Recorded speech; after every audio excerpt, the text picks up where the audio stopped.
लेके आए हैं। इससे पहले हमने 3 टॉपिक कवर कर रखे हैं, primary sector, secondary sector and tertiary sector. और उसके बाद हमने एक वीडियो बनाई है जिसमें कुछ इंपॉर्टेंट बातें बताई गई हैं जो आपके एग्जाम से रिलेटेड हैं। और काफ़ी बार ऐसा हुआ है कि इस तरह के टॉपिक से क्वेश्चन पूछा जा चुका है। ठीक है, तो उसी तरह का एक नया टॉपिक जो आज आप अपनी स्क्रीन पे सामने देख रहे हैं, कंपेयरिंग द 3 सेक्टर्स, यानी कि अभी तक हमने जो 3 सेक्टर के बारे में पढ़ा है, अब हम उन तीनों को कंपेयर करने वाले हैं कि कौन कितना ज़्यादा इफेक्टिव है। तो स्टार्टिंग में आपने देखा था, मतलब जो वीडियो मैंने इससे पहले वाली बनाई है उसमें आप देख ही चुके हैं कि ये तीनों के तीनों सेक्टर एक दूसरे के इंटरडिपेंडेंट हैं। इंटरडिपेंडेंट से मतलब होता है कि ये सभी आपस में रिलेटेड है, यानी कि प्राइमरी अगर वर्क नहीं करेगा तो सेकेंडरी मतलब वर्क अच्छे से नहीं कर पाएगा, सेकेंडरी नहीं करेगा तो टर्सरी नहीं कर पाएगा, और टर्सरी नहीं करेगा तो ये प्राइमरी और सेकेंडरी नहीं कर पाएंगे। तो आपने देखा कि ये तीनों के तीनों सेक्टर एक दूसरे से कैसे हैं, इंटरडिपेंडेंट हैं, दोनों एक दूसरे पे हाईली इंटरडिपेंडेंट हैं। ठीक है, तो ये बात आपकी नोट बुक में भी पीछे बताई गई थी और आज मतलब फिर से मैं क्लियर कर रहा हूँ इस चीज़ को कि ये तीनों सेक्टर एक दूसरे पे हाईली इंटरडिपेंडेंट हैं। तो अब आप सामने अपनी स्क्रीन पे देख रहे हैं, इसमें लिखा है कंपेयरिंग द 3 सेक्टर्स, और कुछ अंडरलाइन किया हुआ रखा है यहाँ पे येलो कलर से। तो इसमें लिखा है कि the various production activities in the primary, secondary and tertiary sector produce a large number of goods and services. तो सबसे पहली बात है कि आपको गुड्स और सर्विसेज के बारे में समझना होगा कि ये गुड्स और सर्विसेज क्या होते हैं। गुड्स और सर्विसेज का मतलब होता है कि जैसे आप लोग नोटबुक का इस्तेमाल करते हैं, ठीक है, नोटबुक यानी कि जो आप जिस पर लिखने का इस्तेमाल करते हैं, और क्या बोलते हैं, बुक, ठीक है, जिसको आप पढ़ने के लिए यूज करते हैं। ठीक है, और मतलब फिर कोचिंग ज्वाइन करते होंगे, स्कूल जाते होंगे, ये सब कार्य आप लोग करते हैं। आप लोग स्टूडेंट हैं तो ये आपकी मतलब रूटीन वर्क से रिलेटेड है। आपका ये रूटीन वर्क है कि स्कूल जाना, कोचिंग जाना, नोटबुक पे वर्क करना, बुक से पढ़ना, पेन से लिखना, ये सब आप करते हैं। ये एग्जाम्पल क्यों लिया गया है, क्योंकि आप लोग इससे ज़्यादा फैमिलियर हैं, लिंक्ड हैं, और आप जानते हैं कि हाँ इस तरह का हम वर्क डेली करते हैं। ठीक है, तो इसमें हम समझने की कोशिश करते हैं कि जैसे आपने नोटबुक, बुक और पेन 3 के नाम लिए हैं, तो इनको बनाने वाली कोई ना कोई कंपनियां हैं, मैन्युफैक्चर कर रही हैं। ठीक है, इनको बनाया जा रहा है, दीज आर गुड्स, ये क्या है, गुड्स। ठीक है, आप स्कूल जा रहे हैं, आप कोचिंग जा रहे हैं, या आप यूट्यूब से वीडियो देख रहे हैं, ये 3 काम कर रहे हैं, स्कूल, कोचिंग एंड वीडियो। ठीक है, ये 3 काम आप कर रहे हैं, दीज आर सर्विसेज। आप स्कूल जा रहे हैं, स्कूल में आपको क्लास मिल रही है, हिंदी की, इंग्लिश की, एसएसटी की, साइंस की, मैथ्स की, ये सभी आपको क्लासेस मिल रही हैं। वहाँ पर आपको कुछ चीज़ें बेची जा रही हैं, नहीं। ठीक है, आपको क्या दिया जा रहा है, बस चैप्टर को समझाया जा रहा है, एक्सप्लेन किया जा रहा है, उसके नोट्स बनवाए जा रहे हैं, आपसे पूछा जा रहा है कि समझ में आया कि नहीं आया। ये सब कार्य आपके द्वारा मतलब सॉरी स्कूल के द्वारा आपको दिए जा रहे हैं। तो दीज आर सर्विसेज। कोचिंग जाते हो, कोई मतलब पर्सनल पढ़ते हो, जैसे साइंस पढ़ना है, मैथ पढ़ना है, ठीक है, तो वहाँ पर जैसे साइंस में जा रहे हो तो साइंस पढ़ने को मिलेगा आपको, मैथ जा रहे हो तो मैथ पढ़ने को मिलेगा आपको।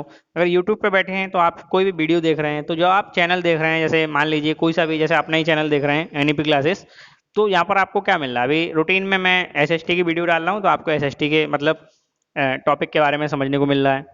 तो ये क्या है, सर्विसेज। तो गुड्स आपने समझ लिया, गुड्स क्या होते हैं, जो चीज़ें मैन्युफैक्चर की जाती हैं उनको गुड्स कहते हैं। और सर्विसेज जहाँ पर आपको सुविधाएं दी जाती हैं, ठीक है, और उसका पैसा लिया जाता है, तो वो सर्विसेज होते हैं। ठीक है, जहाँ सुविधाएं आपको दी जाती हैं और उसको क्या लिया जाता है, पैसा लिया जाता है, तो वो क्या है, आपके सर्विसेज हैं। इसके बाद इसमें लिखा है कि also the 3 sectors have the large number of people working in them and produce these goods and services. Next step, therefore, in some how much goods and services are produced and how people's work in the each sector। मतलब कुल मिला के अब इसमें ये बताया गया है कि अब आप खुद ही देखते हो या जानते होंगे कि जो भी इंडिया में एक्टिविटी हो रही है वो 3 सेक्टर के अंदर काउंट की जाती हैं, प्राइमरी, सेकेंडरी एंड टर्सरी। ठीक है, इसके बाद फिर public, private sector, organise, unorganise sector, यानी कि मेनली एक्टिविटी 3 है, इसके अंदर सब कैटेगरी बनती जाती हैं। कौन सा पब्लिक सेक्टर है, प्राइवेट सेक्टर है, ऑर्गेनाइज्ड है, अनऑर्गेनाइज्ड है, इस तरह से अलग अलग सब कैटेगरी बनती जाती हैं। तो मेन मतलब पॉइंट ये है कि इंडिया के अंदर या पूरे वर्ल्ड में जो भी व्यक्ति कार्य कर रहे हैं, तो वो 3 सेक्टर के अंदर ही कार्य कर रहे हैं, प्राइमरी, सेकेंडरी एंड टर्सरी। ठीक है, चाहे आप कुछ भी कर रहे हो, खेती से लेके एरोप्लेन चलाने तक कुछ भी कर रहे हो, ठीक है, आप मतलब स्पेस में भी वर्क कर रहे हैं या कुछ भी कर रहे हैं, कुछ भी आप कर रहे हैं, ठीक है, जिससे आपको अर्निंग हो रही है, तो वो आपके 3 इकोनॉमिक सेक्टर के अंदर ही आएगा, प्राइमरी, सेकेंडरी एंड टर्सरी, वो बात इसमें बताई गई है। तो इसमें नीचे एक हेडिंग आप देख रहे हैं ब्लैक कलर की लिखी है, इसमें लिखा है कि how do we count the various goods and services and know the total production in each sector. मतलब हम कैसे गिनते हैं कि किस सेक्टर में कितना काम हुआ है, और मतलब कैसे पता लगाते हैं, क्योंकि भारत बहुत बड़ा है, बहुत सारे लोग काम करते हैं, अलग अलग टाइप के काम करते हैं, तो हम एक एक चीज को गिनने नहीं बैठेंगे कि किस तरह का काम हो रहा है। तो मतलब उसका क्या प्रोसेस है काउंट करने का, ठीक है, वो हम नेक्स्ट आगे देखेंगे इसमें। तो इसमें आप लिखा है with some with so many thousands of goods and services produced, you might think it is impossible task. Not only would the task be enormous, you might also wonder how we can add up car and computer and nail and furnitures. It would not make sense. यानी कि ये कुछ अच्छा महसूस नहीं हो रहा है कि कितने कंप्यूटर बने, कितनी कार बनी, कितने मतलब नेल्स यानी कि चोवे यानी कि लोहे के जो आयरन नेल्स आप लोग देखते हैं कि वो ZnSO4 की रिएक्शन में देखा जाता है, ठीक है, कॉपर सल्फेट की रिएक्शन में देखा जाता है आयरन नेल को उसमें डिप करने पे। तो फर्नीचर कुछ थोड़ा बहुत साइंस पढ़ा लेता हूँ मैं, ऐसी बात नहीं है, तो जानकारी है थोड़ी बहुत साइंस के बारे में। अगर कुछ मिस्टेक हुई हो तो कहाँ मतलब छोड़ देना, ऐसे ही मान के कि हाँ गलती हो जाती है, व्यक्ति है तो गलती तो होना स्वाभाविक है, ठीक है। तो इस तरह का आपको मतलब कैसे करके काउंट कर सकते हैं, मतलब इसमें ये बताया जा रहा है कि कंप्यूटर मतलब देश है, देश के अंदर कुछ भी हो सकता है, स्कूटर भी बन रहे हैं, कार भी बन रही है, ठीक है, मैट चटाई भी बन रही है, पेंट भी बनना है, आप जो घरों में पेंट करते हैं, और पंखा भी बनना है, वायरिंग भी हो रही है, ठीक है। आपने बहुत सारी कंपनियों के वायर देखे होंगे, स्विच देखे होंगे, बहुत सारी चीज बन रही है, लोहे के आइटम भी बन रहे हैं, माइनिंग भी हो रही है, एग्रीकल्चर भी हो रही है। कैसे कैसे पूरे देश में हम काउंट करते फिरेंगे कि भाई तुम्हारे सेक्टर में कितना काम हुआ, तुम्हारे सेक्टर में कितना काम हुआ, या तुम्हारे सेक्टर में कितना काम हुआ, ठीक है। तो इन सबको ऐड करना कोई ज़्यादा अच्छा नहीं है, फिर भी ये ऐड किए जाते हैं। तो उस प्रोसेस को हम क्या कहते हैं, ठीक है, और कैसे करते हैं, ये चीज़ है। तो इसको एक सिंपल एग्जाम्पल लेके समझाया गया है यहाँ पर, जो बहुत आसानी से आपको समझ में आ सकता है कि ये एग्जाम्पल जिसमें लिखा है कि फॉर एग्जाम्पल, ठीक है, इसमें क्या लिखा है फॉर एग्जाम्पल। तो इसमें लिखा है कि if 10,000 kg of wheat is sold at 8 rupees per KG, यानी कि 10,000 किलो आटा 8 रुपए पर केजी के हिसाब से, यानी कि आटा नहीं सॉरी गेहूं 8 रुपए पर केजी के हिसाब से बेचा गया, यानी कि 1 किलो गेहूं 8 रुपए के बेचे गए। तो 10,000 किलो गेहूं कितने के हो गए, 8 इंटू 10,000, तो 80,000 रुपए के हो गए। अंडरलाइन में ये मतलब हाईलाइट में ये लिखा हुआ है 80,000 रुपए की वैल्यू हो गई, यानी कि किसी किसान ने खेती की और उसके खेत में से 10,000 किलो गेहूं की कल्टीवेशन हुआ, पैदावार हुई, प्रोडक्शन हुआ। आपने ये देखा था कि एग्रीकल्चर सेक्टर प्राइमरी सेक्टर के अंदर आ गया, यानी कि किसी किसान को 10,000 रुपए की गेहूं की कीमत के लिए 80,000 रुपए मिल गए, प्राइमरी सेक्टर का काम खत्म।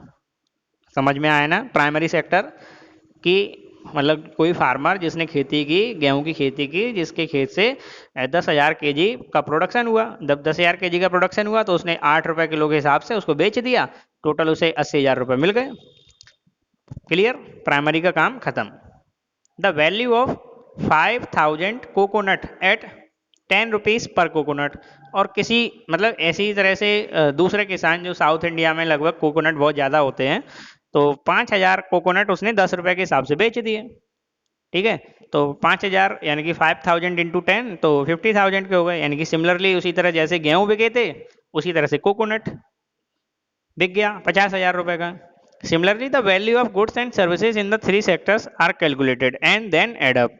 इस तरह से हम क्या करते हैं, तीनों सेक्टर की वैल्यू को क्या करते हैं, एड अप। क्वेश्चन यहीं से बनेगा, जो आप छोड़ के जाएंगे, मैं फिर बार बार कह रहा हूं, उस चीज को पॉइंट आउट करके समझने की कोशिश करिए। मैंने कल भी वीडियो में बोला था, मतलब पिछली वीडियो में भी मैंने बोला था कि क्वेश्चन कहां से बनेगा, जो आपको नहीं आएगा क्वेश्चन वहीं से आएगा, ये मेरा मतलब एक कहना है।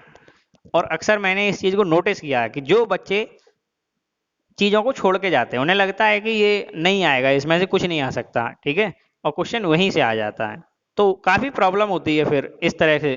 बच्चों को मतलब मार्क्स कम रह जाते हैं, मेहनत कर रहा है बच्चा, सब कुछ करने के बाद भी उसके मार्क्स नहीं आते। क्यों? क्योंकि उसकी जो थिंकिंग है वो सही डायरेक्शन में नहीं है। बस इस चैनल पे आपको एक ही प्रॉफिट होने वाला है कि आपकी थिंकिंग और आपके सोचने का वे हम आपको चेंज करा सकते हैं, अगर मेरे साथ आप मेहनत करना चाहेंगे तो।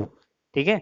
अगर जिस तरह से मैं पढ़ाने की कोशिश कर रहा हूँ, अगर आप उस तरह से समझने की और पढ़ने की कोशिश करेंगे और थोड़ा बहुत मोटिवेशन देते रहेंगे, चैनल को सब्सक्राइब और लाइक करते हुए वीडियो को, तो आपको प्रॉफिट मिलेगा, 110% प्रॉफिट मिलेगा। इस बात की मैं गारंटी लेता हूँ। ठीक है? बस आपको क्या करना है, चैनल से लगातार स्टिक रहना है। जो भी वीडियो मिले आप उसको लाइक करेंगे और मतलब कोशिश करेंगे कि देखिए, ग्रो कराने की, चैनल को ग्रो कराना आप लोगों के हाथ में है। ठीक है? मेरे हाथ में कुछ नहीं है, मेरे हाथ में तो बस वीडियो बनाना है, मैं डाल सकता हूँ और समझा सकता हूँ। तो आप लोग भी जानते हैं, आप लोग भी पढ़े मतलब स्कूल में पढ़ने जाते हैं, तो मतलब थोड़ा ना एक माहौल बनेगा क्लास का, तो ना अच्छा लगेगा।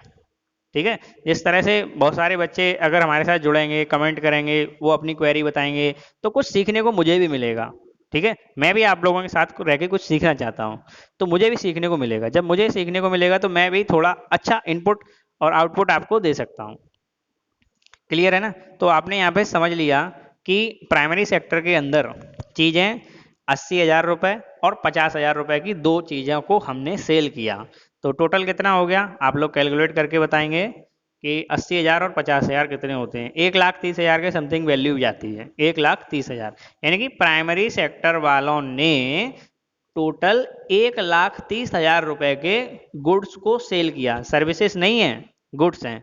हमने आपको बताया कि सर्विस क्या होते हैं, जिसमें आपको पैसा देना पड़ता है और आपको कुछ मिलता है। मिलता है का मतलब है कि सर्विस मिलती है। जैसे आपने देखा था बैंकिंग, कम्युनिकेशन, ट्रांसपोर्ट, ये सब क्या है, सर्विसेज, सर्विस सेक्टर के मतलब अंदर में आने वाली चीज़ें हैं। और गुड्स, गुड्स क्या होती हैं, जिसमें आपने कोई, जैसे मान लो आपने गेहूँ खरीदा, तो आपने 80,000 रुपये दे दिए और उसने आपको बीट दे दिया, यानी कि कुछ ना कुछ प्रोडक्ट आपको दिया गया। उसके बाद आगे इसमें लिखा है कि remember there one precaution has to take, not every goods और service that is produce and sold to be counted. हम क्या करते हैं कि हर गुड्स और सर्विस को काउंट नहीं करते। It make sense only to include the final goods and services. ठीक है? हम क्या इंक्लूड करते हैं, केवल final goods and services. Clear है ना? बात समझ में आ रही है? तो बेटा बात समझने की फिर से कोशिश करिए। जैसे हमने गेहूं को खरीदा, तो गेहूं का हम क्या करेंगे, कुछ ना कुछ तो प्रोडक्ट बनाएंगे ना। डायरेक्ट को गेहूं का यूज नहीं कर सकते ना। गेहूं का हम फ्लोर बनाएंगे, आटा बनाएंगे, फिर उसको सेल करेंगे।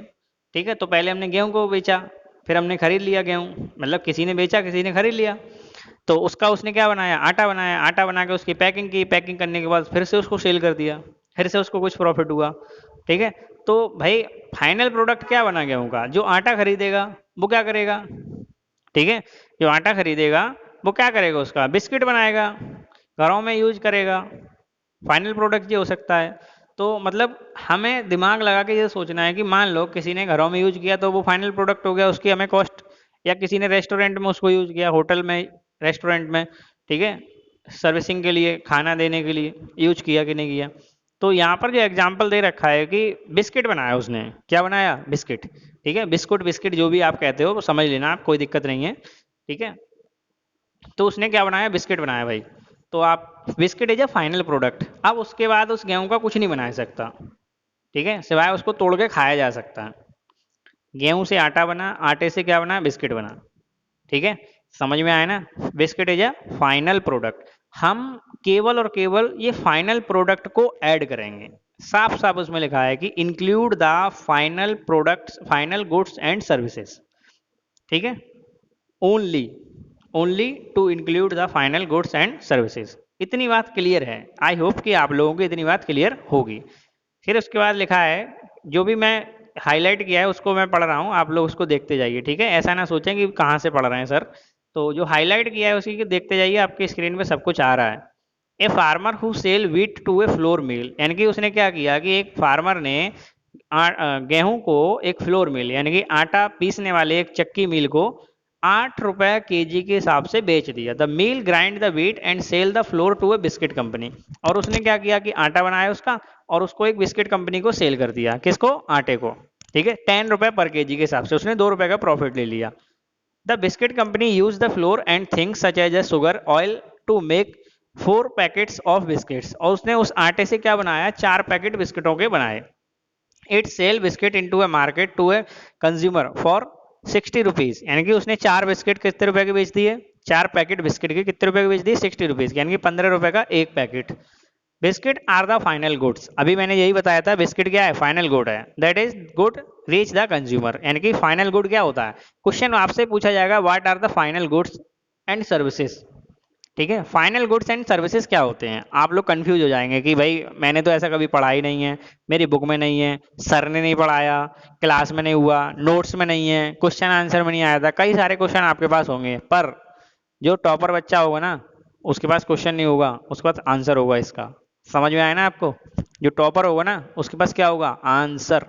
वो आपसे मतलब ब्लेम नहीं करेगा, आपने पढ़ाया नहीं पढ़ाया, ऐसा हुआ वैसा हुआ, कुछ नहीं, उसके पास केवल और केवल क्या होगा, आंसर। क्यों, क्योंकि जो कुछ भी टीचर आपको पढ़ा रहे हैं वो आपकी बुक से पढ़ा रहे हैं, ठीक है, तो आपकी भी रेस्पॉन्सिबिलिटी है कि आपको बुक पढ़नी चाहिए। समझ में आया ना, आपको बुक क्या करनी चाहिए, पढ़नी चाहिए। अगर आप बुक नहीं पढ़ते हैं तो आप भी मतलब उसके लिए जिम्मेदार हैं। टीचर जिम्मेदार है पर आप ज़्यादा जिम्मेदार है, क्योंकि रिजल्ट आपका है, मार्क्स आपके हैं, पैसा आपका खर्च हो रहा है, घर वाले आपके लिए परेशान हैं, ठीक है, तो आप भी रेस्पॉन्सिबल हैं अपने रिजल्ट के लिए। बात समझ में आए ना। What is the final good, यानी कि goods that reach the consumer is called final goods, यानी कि जो प्राइमरी से शुरू होके सीधे कहाँ पहुंच जाए, कंज्यूमर के पास, सेकेंडरी टर्सरी होते हुए, तो वो क्या होता है, फाइनल गुड्स होता है। बोलो बात समझ में आई कि नहीं आई, क्लियर है ना, सभी को समझ में आया, क्लियर है ना, सभी को समझ में आया कि फाइनल गुड्स क्या होता है। अगर सभी को समझ में आया ना तो एक बार कमेंट में बता दो कि यस सर।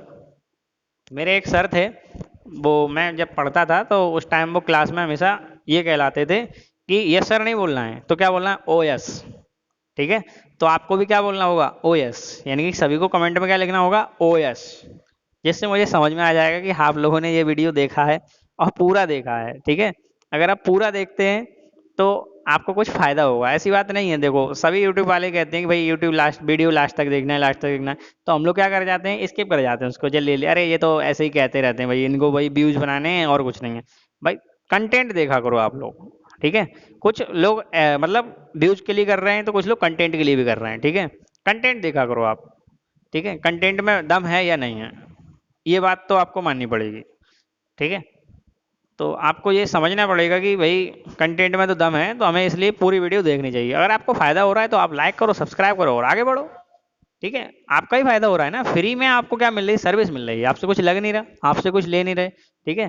और मतलब आपको क्या बढ़िया से बढ़िया चीज़ मिल रही है, कंटेंट मिल रहा है, कोई दिक्कत नहीं है, ठीक है। और भी यूट्यूब पे पढ़ा रहे हैं लोग, मैं ऐसा नहीं कर रहा हूँ कि वो क्या पढ़ा रहे हैं कैसा पढ़ा रहे हैं, उनको भी देखिए, ठीक है, सबको देखिए, सबका फायदा करिए।